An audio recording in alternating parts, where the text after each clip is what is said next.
Hello again, everyone. Welcome back to a casual chat with Rupert August, Kurtz, Simon, and Henry. It's been quite a while, but good to have the gang back together, eh? These past few months sheltering inside from the deadly virus that has been keeping us all locked down. The roving bands of infected, trying to lick everyone they come across. The survivors in their cars with machine guns mounted on the roofs. All right. That's about a virus. I've been in Rupert's cellar the entire time. What are we talking about today? Today, we are talking about, now that Trump is seemingly quite decisively away from power, how did he do?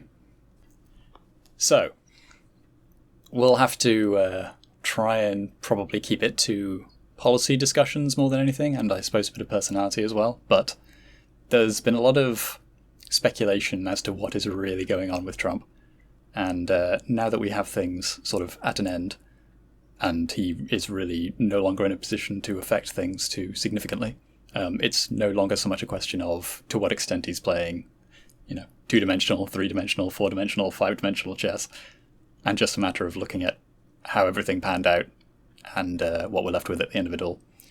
Especially in the aftermath, now that we're back to more or less the established politics, business as usual, it's quite interesting to see how quickly we've gone straight back to lying, quite overtly, it seems. So there's been a lot of chatter about people who have been rather disappointed with their choice, now that Biden is seemingly walking back some of his previous statements and pledges. I feel like there was a general sense of that amongst Trump voters as well, but it seems to be much more acute now.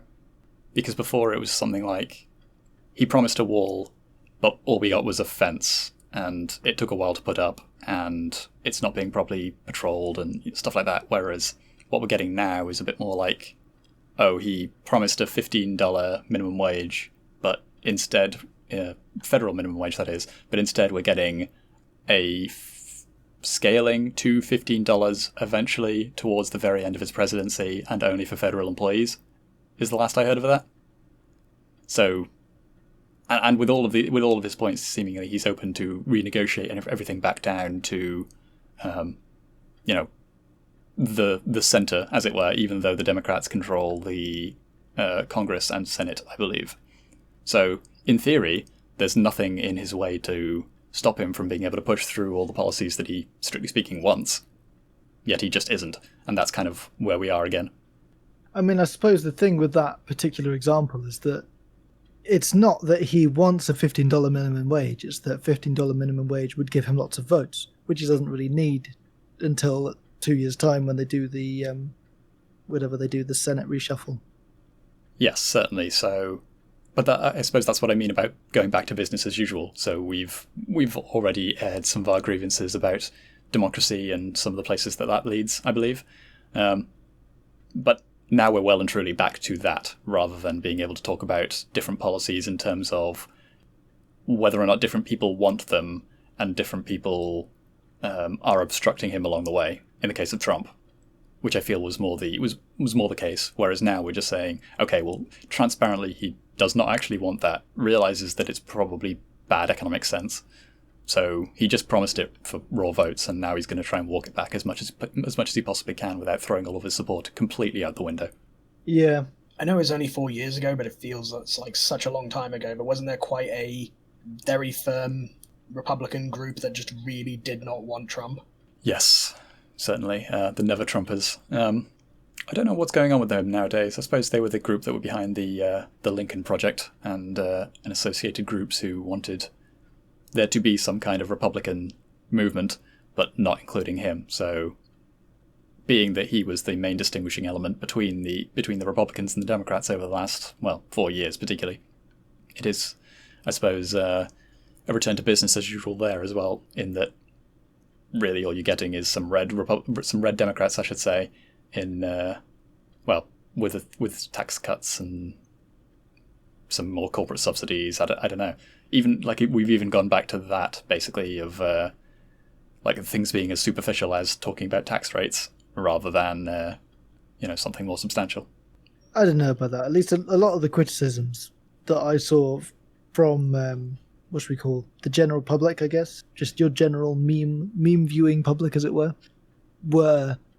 about like the tax cuts that Trump was giving to the rich and that sort of level of criticism. I don't think it was, at least I personally didn't see much just Trump as a fascist. Maybe that was just because they all assumed that was something everyone knew and didn't need saying, but much of the criticism I saw was just sort of policy stuff. I mean, let's not forget how much just ridiculous shit was leveled at Trump. They were trying to get him on literally anything and everything, lest we forget the 2 scoops fiasco. Yeah. You know? Yeah, I feel like that's very tabloid and sensationalist, and it's something that kind of came with him because he originated more in that type of media and that type of world.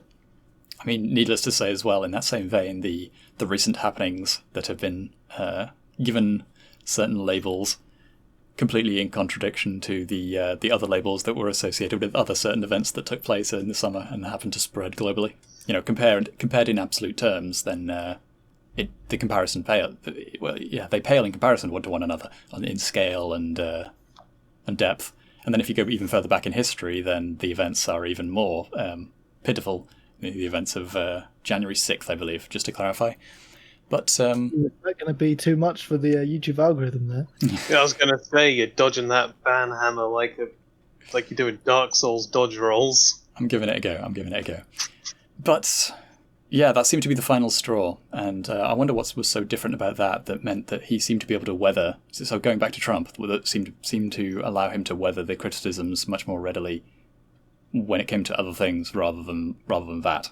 Yeah, bringing this back round to Trump, if we remember his 2016 election campaign, it seemed like at least once a week he did something or something came out about him that seemed like it should have completely and utterly ended a political career dead in its tracks, and yet Trump seemed to just plough straight on through them. I'm not sure what to chalk that up to, perhaps just the level of charisma he had, the amount of support he had from just your average everyday American who was perhaps keeping their cards close to their chest in regards to who they were voting for. I mean, what's your take on that? I mean, looking back in retrospect and how I felt about it at the time, and yeah, feelings over facts here. Whoops. I felt like he was very good at what I could only describe as like a bit of a smoke and mirrors, where it was very easy for him to. He seemed to just whip his critics into such a frenzy over every little thing that he could basically do the equivalent of hold out one hand and jangle his keys in front of them while the other hand does something else. I feel that kind of was a common tactic of his. Or not even a tactic, or just how it worked out. So do you think that was his 5D chess, or do you reckon that was just his personality? A bit of personality and a bit of just, it's an old as dirt trick. It's not particularly clever. It's just something you can do. Actually, this is a conversation that we were having slightly briefly the other day on this same topic, is that there was a lot of talk about, especially early on, by people like Scott Adams, about how he was using a lot of persuasion techniques that were quite advanced in some cases, and so people like Scott Adams were saying that he's a lot more smart than a lot of people are giving him credit for, and he's choosing to communicate in certain ways that make him more amenable and more persuasive. I'm inclined to believe that that's still the case, but not so much that it's deliberate, and more that it's just something that he's become very accustomed to, and it's a skill that he's generated to the level that he can just do it unconsciously now. Yeah, this is exactly what inspired us to come back with this as our episode 1. Me and Rupert were talking about it just a few days ago. The best example I can think of, at least, of him having these communication techniques would be his manner of speaking. Most political speeches from around 2016, his rival politicians, their reading comprehension of their speeches were around that of like a 10-year-old sort of early teenager, whereas the reading comprehension for most of Trump's speeches is that of a 6-year-old, which of course makes him sound like a bit of a dullard with a limited vocabulary, but it meant that literally every voting American could understand him, no matter how stupid they were. He truly did speak the language of the people. And now that it's all said and done, it's hard to tell if he was deliberately dumbing down his speech to hit that mark, to get the people on his side, or if his vocabulary genuinely was that atrocious, and he really was just using the best words. Well, there is one other caveat in that it is entirely possible that we are... In fact, it's almost certain that we're talking from a certain place of ignorance, because no doubt there will have been certain wranglings that take place on the inside of all these different groups, and different conversations that were happening behind closed doors that will have led him to make certain choices. And so, maybe it is that he had this grand plan as to how he was going to bring it all around and satisfy all of his supporters and bring everything back around to his side. But somewhere along the line, he got caught out, pushed into a corner, and forced to back down. And we don't know any of that. And so all we see are the public signals to what was essentially a more private affair. But based on what we can see, it does seem like he was more flying by the seat of his pants, as various people have suggested that he was, and not that it was all part of some kind of grand scheme. Yeah, just to comment on his choice of vocabulary, sorry if I missed that, but just to quickly comment, I wouldn't say it's less about people being stupid and more just that a more simplistic vocabulary can make someone feel more relatable. That was unfair of me to label that as just being stupid. Yeah, it works both. I mean, it's both a fair point, but it also, I think, I don't know, I'm not an expert on persuasion techniques or anything like that, but I do know that keeping things simple makes you appear at least more inherently trustworthy. Well, I guess the next question is whether or not this has put populism back in the bottle, I suppose. Because there was a sense to which, and this was a common talking point back in sort of 2016-17, that there was a lot of crossover of the people that were voting, between the people that were voting for Obama and the people that were voting for Trump, because fundamentally the impulses for both were coming from the same place. But where Obama was capable of, channeling that energy towards more establishment ends, ultimately, whilst just sort of throwing a few crumbs to a more radical base, Trump was much more deeply embedded into that sort of populist spirit, as well as the fact that it was coming from the opposite side of the aisle, of course, as well. Joe Biden seems to be very much less of that and more just sort of establishment through and through, although it's often been pointed out in his case as well how he has been able to be a bit of a political chameleon and just sort of adapt to whatever the circumstances are of the time. Probably I need only reference the Clarence Thomas acceptance hearings, or the... Do you know what the actual procedure was called, Simon? I remember you telling me about it some time ago. Clarence Thomas with from the Supreme Court. Yeah, when he was being screened, I suppose, by the Senate committee. If I remember rightly, it was something along the lines of background story, or another story is that he was accused of a sexual assault, and that it was set up. It was deliberately set up by Biden or something, and then Biden used that as an excuse to then not only try and obviously get Judge Thomas not assigned a SCOTUS, but also attack his character quite viciously, including saying some comments that I will not repeat because that will 100% trigger the algorithm. Yeah, some fairly choice comments that would be very Trump dare not say such things. They do not belong in. Yeah, we dare not say such things, and to be perfectly honest, they don't belong in polite conversation. Right. Point being, it would be completely unacceptable, I should say, to his base now, because his base has shifted. He's not. This is an overly long way of saying that he's a political chameleon and he's adapted over time, and he's been in the game for a very, very long time. Unlike Obama, who was kind of fast-tracked through as the acceptable face of the establishment. whereas Trump was a little bit more of a rebuke against that. So following on that trend, we might expect somewhere down the line there to be additional candidates who are even more vitriolic to the establishment, and we'll have to see if they get any headway. But what do we think of that? Do we think that it's sort of died in the water, that as movement, or do we think that there is something else coming down the line, like I just said? No, I 100% believe the movement has not remotely died, because without meaning to talk too much about current events, but the fact that they've tried so hard to just bury Trump after the fact says to me that they are under the mistaken belief that he is somehow the causation of what's going on, when he's more an effect, or if you're going to talk in terms of like a disease, he's a symptom, but not the actual cause. Yeah, I definitely think that there's still a desire for someone like Trump to exist in the political sphere, someone who is an outsider to that system of politics and who can go in there with the intention of mixing things up and representing, well, just different interests generally. I certainly hope that we get someone else like that down the line. I'm not sure if the system will just be geared and ready to stamp them out the second they pop up, so they don't get a chance to become Donald Trump.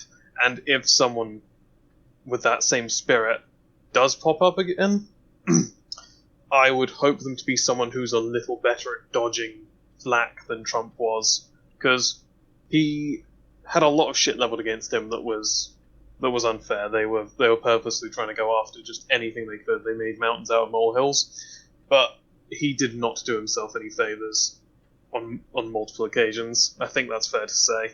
Yeah, but I think there may be something else going on here as well, and it's kind of in the same vein as what you've both been talking about. In that, so on the one hand, the establishment, let's continue calling it that, has been further inoculated against a Trump kind of character by the experience.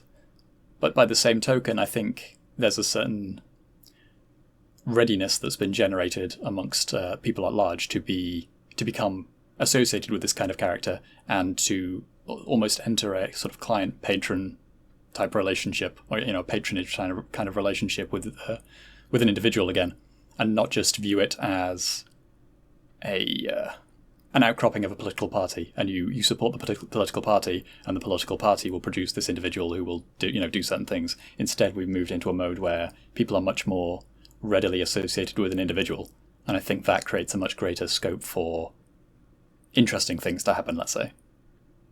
That may be a trend that now that we've got this giant base of people who are willing to become more associated with an individual, and I should say, you've seen this on both sides of the aisle as well. It's not just something that has emerged on the right. It's something that you see with Bernie as well, where wherever he goes now, whatever he does, and perhaps even if he lends his support to a successor of some kind, a certain amount of people will be behind that person in particular, and not just the cause perhaps that they associate with.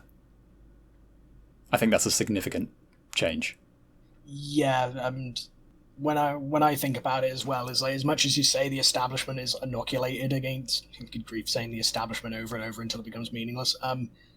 All I think it's going to take realistically is eventually, if certain members of the establishment decide that it's actually better to throw in their lot behind a populist figure, your Trump-esque figure or your Bernie figure, then that's all it's going to take, because that's usually how power trades hands. It's when someone from inside the power structure decides to basically flip sides.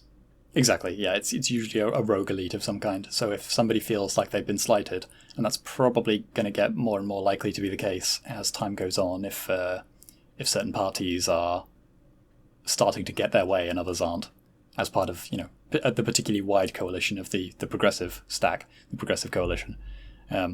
If a few parties feel sufficiently jilted as part of that equation, then you might see defections. And then what you'll get is, because you've already got this larger group of people who are already willing to fall in behind an individual rather than just a movement or an idea, it's much more easy to make interesting things happen in the real world without the systematized or institutionalized responses and procedural outcomes that we've come to expect from something like a two-party system. It can't be manipulated anymore to a particular, but ultimately homogenous end. You'll actually have the decision space open up a little bit. Maybe after 4 more years, or God forbid 8 more years of Biden, that maybe that'll be enough for people to want one of those outsiders again. Maybe just 4 or 8 more years of normalcy will be enough to push the voting public back into the arms of the Bernie Sanders and the Donald Trumps of the future. Well, certain trends are not turning around, and so that will continue to be a factor. But sorry, what were you going to say, Simon? Just to finish up on, like I said, the idea of establishment defection to a populist, that's kind of what I was getting at when I say Trump is more a symptom of something, and I feel like eventually you are going to get that flip, as it were. The thing that... At least that's my belief. The thing that we're not talking about is that the wave of... At least if you look at votes, the wave of populism hasn't exactly died down, bearing in mind that Trump recently got the most votes of a sitting president. Is that going to trigger an algorithm? No. Nothing like that. We're all just terrified of our robot overlords. I, for one, welcome our new AI overlords. But yeah, so I don't think in terms of...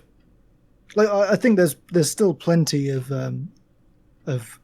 desire for that type of figure. I don't think that it's even died down.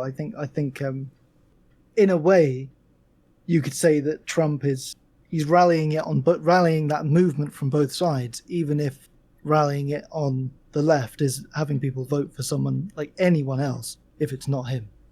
Does that make sense? No, reframe that. In terms of okay, let's put it this way: the amount of votes in this election were more than any other in history. I'm assuming, based on the fact that we've had number 1 and 2 most votes for a candidate.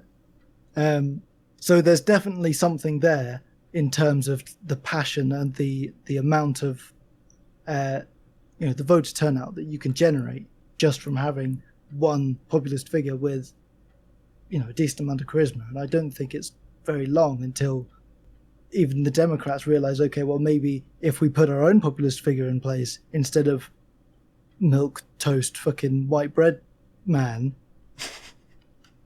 That's Joe Biden. That's a perfect description. Literally. A real man you can trust. Sleepy Joe. Yeah, I think there's a lot of people on the left that voted for him just because they didn't like Trump. And if there was as you say, like a Bernie figure, we might have even seen the voter turnout even higher. Well, the thing there is that sounds like it's more an expression of the political polarization, and that just leads you in a completely different direction. So what I'm suggesting is that we'll be seeing more like, I guess, internal or expressions of powerful individuals who are defining the direction of the country or politics or whatever movement they're part of by their personality, whereas what you're suggesting would lead us more down a route of internal schisms and internal conflict. Is that not a road that we've been going down for quite a while? It is, yeah. It's just emphasizing a different trend, which, yeah, I mean, both are possible and they're not mutually exclusive either. But yeah, it's a different facet. Everything is scarfed. Yeah, I mean that is a point, I suppose, because I don't know. At least I can't imagine there being a character that could be able to rally both sides of the political aisle, even in like a populist fashion. I don't see them being able to unite it. At least in America, the country's being so divided. I'm sure it is basically everywhere. Well, that is something that people have been talking about more, sort of in the aftermath of all this, is that there may be some common ground to make there, and there may be some alliances between the radical left and the radical right, I suppose. Part of the reason for that is because the radical left tend to be so much more materialist, whereas the radical right tend to be so much more spiritualist, and not necessarily quite so attached to certain economic outcroppings that have been more traditionally associated with the right. So, for example, they're not quite so tied to free trade, they're not quite so tied to laissez-faire economics and things like that. They'd be much more open to breaking up corporate monopolies, all that sort of thing.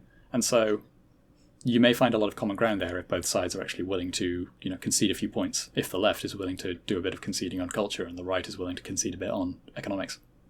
I mean, that brings us back around to the 2016 election. I remember after Bernie was kicked out of the running for Democratic candidate, a lot of people were saying, well, Bernie was the anti-establishment.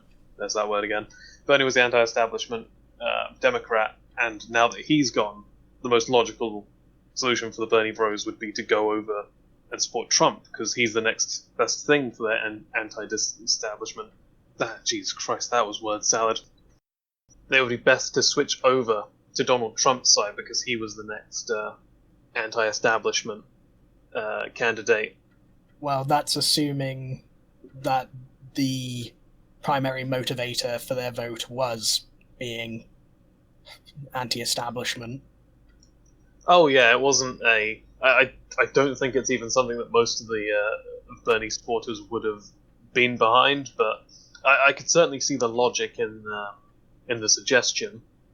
Okay, picture this then. Donald Trump with Bernie as his VP. Is that a conceivable situation?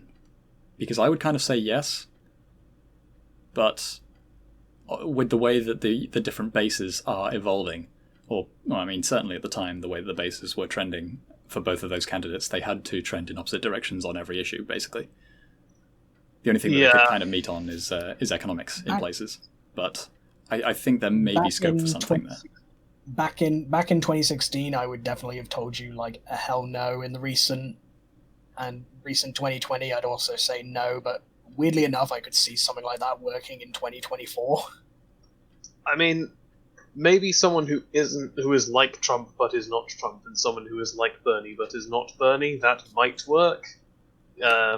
Right, the two of them, I think, are just completely diametrically opposed to one another. Yeah, I'm saying specifically those characters because that comes with a lot of shorthand as to what they all stand for and whatever. But yeah, if we had Trump not Trump and Bernie not Bernie, then maybe there's scope for something there. Also, I feel like we drifted off topic from talking about Trump's general performance as a president. Well, no, we're talking about what his presidency has meant and where it could be going. Oh, okay. I mean, I suppose the options are, in terms of that question, the options are, was it a brief refrain from maybe even continuing from Obama, if you want to say that, the break from the establishment, or was it the start of something that will continue in the future? And I think, I don't know, I don't see it fizzling out and just going away.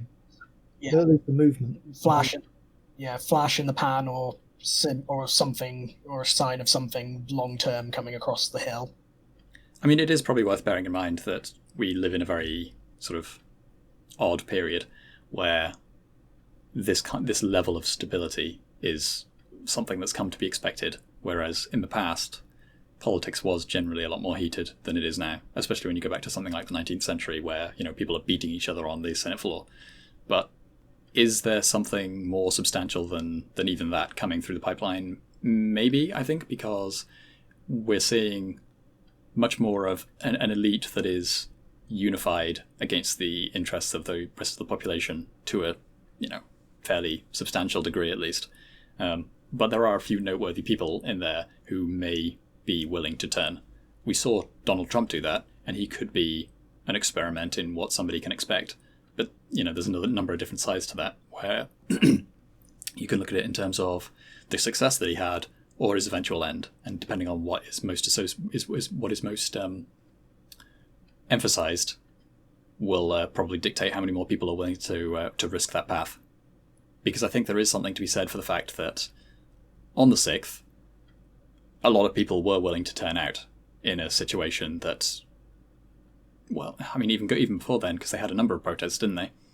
And a lot of people were willing to turn out for the man himself, not for some more abstracted idea. And this is quite a substantial signal to any would-be Trump-esque character that there is something there to tap into. There's a large resource of manpower who will help out anyone who is willing to go against the establishment, and going against the establishment hard. I think that's quite significant and something that should be noted. I can 100% see that, yes. It's like putting a piece on the board, an army, effectively. And then when anybody decides that they want to use that tool, we'll see what happens. I mean, again, bringing this back to a retrospective of Trump's presidency, he may have been the person that this army, if you want to call it that, rallied behind, but I don't think he was best able to utilize it. I think in the hands of someone somewhat more competent, could have done more with it, could have made some bigger plays. You don't even necessarily need competence, I don't think. Just somebody who had had more courage, perhaps, would probably have worked. Somebody who was willing to see the raw nature of the pieces on the board and be able to work with it, rather than, I don't know, try to work within the frame that he was being presented by certain institutional actors. Certain advisors that he had that were telling him to toe the line and maintain the status quo. Yeah. Sorry, all my brain's thinking, sorry, Mario, your Aurelian isn't another president. Yeah. Well, you're Augustus, I suppose, or you're Caesar. Aurelian's a long time away, but he's out there somewhere. I mean, the events of January the 6th was... it's like if Caesar had got to the Rubicon and just decided, no, guys, calm down, let's not do anything drastic here. Let's all just hang out around the river for a bit and then go home. Well, here's the interesting thing. So part of the reason why he felt that he was forced into doing that is because he was very aware of the plans of everybody sort of behind the scenes in the political establishment of Rome at the time that were going to nail him to the wall on every count that they could legally and just punish him as much as possible for every transgression of the Constitution. If they make an example of Trump in the same way, I think it's going to be a very clear signal to anyone who finds himself in the same position later what they can expect, and that's potentially, as disappointing as stopping at the Rubicon is. It may not be the only chance. It's maybe a case then that you've got those in the establishment have maybe kind of shown their hand now. So it's like you now know exactly what weapons they've got. You've got all the intel you need to maybe... I know it feels weird talking about these things in military terms, so there you go, but now that you've got all the intel to maybe... So that another Trump-esque figure has now got a lot more intel on how to fight a political campaign. I don't think necessarily that we've seen everything, but we've seen a lot more tools than we have in the past, because they really did throw a lot more at Trump than any previous figure, even though, calling ex-politician on the right a fascist is a very old trick. We got a much more deep sense of what they can throw at you if they feel that they need to take you down. So that will be helpful, but I think there's probably a lot more that is kept under the coat in case they need to take it out for a future candidate. Right. Well, then, best case scenario, the next Donald Trump would hopefully know what to expect and be prepared to properly deal with those blows that are going to be thrown his way. Oh yeah, it's more information, which is always going to be useful. But I think there'll probably still be a few surprises in there. That's assuming they don't create any new surprises between now and then, any new tools that they could use, which I'm sure they will. But oh yeah, both sides come out of this more well-armed. Yeah. All right. Is there anything, any last points that anybody would like to make? I was just going to ask generally, okay then, Trump is gone, the Trump presidency is over. What? Just a quick general summarization. What do people think? How did it go? Just if you had to put it into just a paragraph. It had a lot of promise, and I'm definitely hoping that he was more of a Gracchus than a Majorian. Put it that way. Damn, we're really pulling out all the Rome references for this one, boys. Oh yeah. I apologize. I think, at least, I don't know, I guess the summary for me is he was a mediocre president with a lot of gusto, which then sort of fizzled out towards the end. I think, yeah, mediocre at worst in my summary. And however, I did appreciate some of his policies, such as like trying to pull out some of the American military and to try and stop as many, of these stupid forever wars they keep throwing themselves into, which seem to serve no other purpose than to just kill people. And with it all said and done, I'd say that at the end of the day, a mediocre president who showed a lot of promise and at the end of the day could have done a lot more had he had either the intelligence or the spirit to make the most of the tools that he was handed.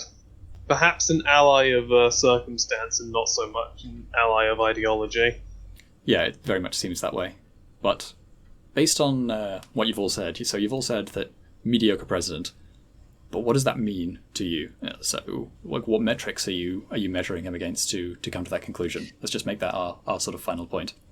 For me, it is just the fact that he seemed to come in with a lot of vision and a lot of potential, a lot of gusto, as it were, and the fact that he barely reached even like maybe 30% of what he laid out.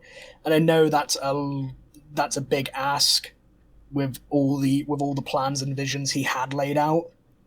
But at the same time, it's like, well, you have to be able to back up what you say to a certain extent. And I will accept that, yes, he was blocked on a lot of occasions by parts of the establishment to prevent him, but it's like, I feel like someone with a much stronger willpower would have figured out a way around those issues rather than strictly blaming it on, oh, well, the establishment fucked him over. So the things that I can sort of remember him doing are very limited in their sort of scope, and I feel like I feel like what ended up happening, and this might be going off on a bit of a tangent, I feel like what ended up happening is he found it too hard to do things domestically, and that's why he had a bit more of an approach of doing the international diplomacy, like a lot of the peace deals and stuff. I feel like that was him being blocked from doing basically anything. Like, he couldn't even build like the proper wall that was his main campaign promise properly. I just decided, okay, fuck this shit, I'm just going to go talk to the other world leaders and see what I can do. Which is probably oversimplifying it, but that's beside the point. Okay, just to bring this back to what I mean though. So based on what you've said, Simon, do you mean like mediocre at converting his plans as stated into actions? Mediocre in that sense. Like, what are the metrics that we're using to measure the competence of a president or the desirability of a president? That's what I'm using as my metric. It's probably not a good metric, but it's very hard to compare presidents sometimes, just because of how times have changed compared to, like you said, in the 19th century of people beating each other up on the Senate floor. Well, I mean, does everyone else agree with that metric then? That way of measuring the competence of a president? I was going to give my own view on it and just say that when we look at the Trump presidency in retrospective, when we strip away all the media sensationalized controversies that ultimately at the end of the day were just being blown out of proportion, when we strip back how the public reacted, that massive political divide, and when we get straight down to what did he achieve in his presidencies, what policies were put into place, what lasting marks did he leave on the presidency, it all just comes down to some pretty bog standard stuff, really. Managed to build a bit of a wall, managed to make a couple foreign policy changes, shuffled the deck on all the endless wars that America is pointlessly fighting, and after 4 years, we just don't seem to be that much further from where we started. It's just, that was just yet another US presidency. I think there is something to be said, though, for the willing to actually pursue some of those promises, because, again, it's worth bearing in mind that almost every president, especially going back to Obama and beyond, has promised that there will be fewer wars, less immigration, crack down on illegal immigration, put up a wall, etc., etc. But Trump is one of the first presidents to actually carry that through into action. Partially, I suppose, because he was less caught up on other, single issues. So for Obama, it was the healthcare thing, and Trump kind of tried to tackle that a little bit as well, but he sort of settled and moved on to other things. But he does seem to have at least taken a stab at everything that he promised, and not just throwing a load of things out there that sound good and that they know everyone wants, so you can't be called out on it. You can't be called out on immigration if you've promised to put up a wall and, deport all the illegals, but then nobody's ever actually done it, seemingly, basically, until Trump's come along. I know Obama did a little bit as well, because it's funny that Trump was getting a lot of the flack for facilities for illegal immigrants that Obama had put up, but I digress. He seems to have given it the most effort, and I think that's probably something, as much as it makes you sound like, politically speaking, a beaten wife who's just looking for anything at all. I mean, in the first few months when it first started, it seemed like he was going to set the world on fire, like there was going to be some massive changes, politics was never going to be the same. And now that it's all over, I mean, your example of the healthcare, it's like, well, he sure did take a stab at it. It's like, is that really the what we were expecting when he burst onto the scene and he changed the face of politics? For him to take a stab at it and for it to change slightly but not significantly? I mean, I also wanted to add some clarity, because while I did use the word mediocre, I did say mediocre at worst. I think at his best he was definitely a solid improvement over recent presidencies. I mean, good grief, look at George Bush. I mean, just look at that disaster. Well, on that depressing note, back to it. See you all next week, everyone.